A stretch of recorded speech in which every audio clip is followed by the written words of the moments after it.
6. K. Kaliana. Waiting. For weeks I sat on a wooden bench in the enclosed yard at the Kalihi hospital.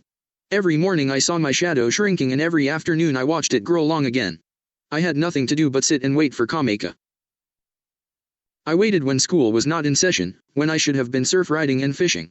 I waited on days when other children were in school. For the first time, I wished I could be in class.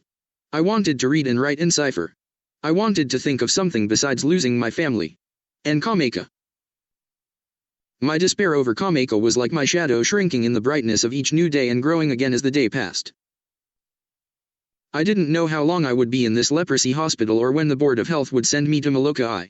Most days I wanted to stay on Oahu forever. But after clutching the bars of Kalihi's high wooden fence for weeks, straining for the sight of Kameka, I almost wished to be sent away. At least on Molokai I would not torture myself with false hope. Only my mother and Kimmy visited, bringing newspapers to pass the time and pineapple or sugarcane to sweeten my imprisonment.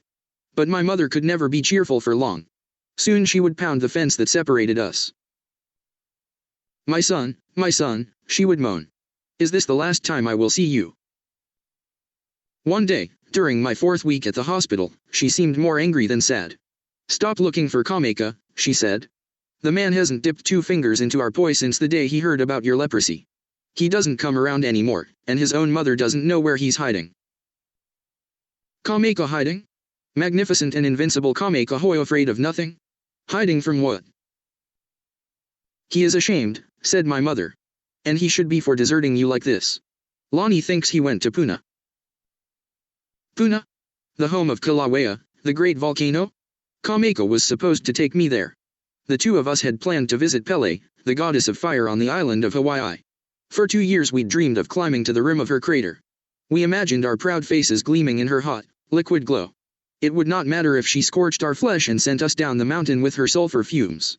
We would laugh with the thrill of being young and invincible. By now, I knew that only Kameka was invincible. I had been conquered already by leprosy. Just yesterday I had felt a small lump forming below my ear. Come, Kameka, I whispered into the darkness that night. I can escape this hospital and we can run to the mountains together. We will hide from the sheriff when he rounds up people with leprosy to ship them to Molokai. You know the mountains, Kameka. And I have proved I can live in them also. Please come.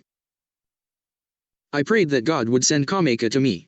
I prayed that I would not have leprosy after all. And that the officials would not send me to Molokai. But nothing changed. God was not listening. In the early days at the hospital, I had been hopeful. Each time the foreign doctors examined me, I convinced myself I did not have the dreaded leprosy. But the days slipped by and then the weeks. With each inspection by the doctors, with each sad shake of their heads, I could feel hope sliding away like the sun slipping over Honolulu's harbor. Like my belief that God was listening to my prayers. Then on a listless afternoon, about 6 months after I came to the hospital, an attendant interrupted my nap in the courtyard. Wake up, Pia. You have a visitor. A visitor? It couldn't be my mother. She'd been there earlier in the day. Maybe it was Kameka. I almost ran to see who had come. A large woman sat in as familiar as family stood there waiting for me. It was Kameka's Tutu. Pia, oh, Pia, is it you? Tutu began to weep the moment she saw me. She reached for me and then realized she could not gather me into her arms. So she sagged against the fence that separated us. She covered her face with her hands, and her tears ran like rivers down her fleshy arms. They dripped off her dimpled elbows and splashed onto the wooden floor. I waited, heavy with guilt for causing such unhappiness. After a while Tutu's tears lessened, but still she did not speak. She lowered herself onto the bench behind her. She reached helplessly from time to time and opened her mouth as though to talk.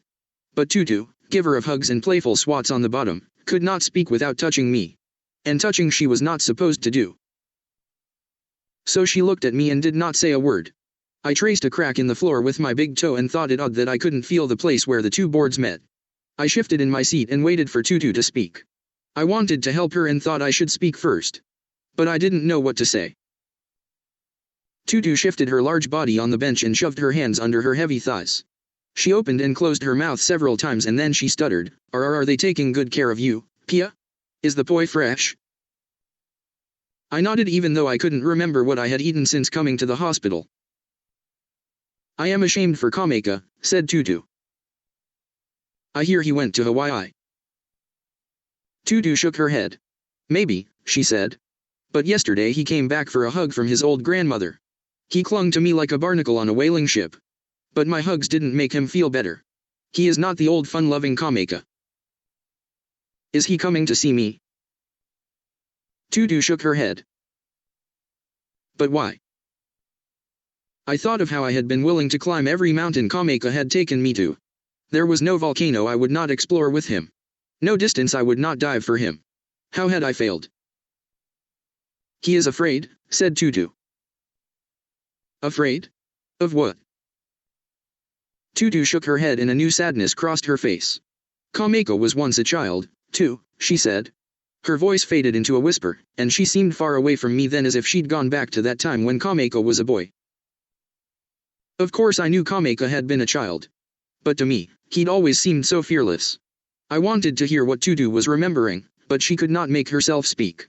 And I did not have the courage to drag the story from her. While I sat there trying to imagine Kameka's fears, the attendant returned. Are you Pia's Tutu? She asked. Tutu began to weep again. A notice has been sent to the family, the attendant said. Pia will leave tomorrow.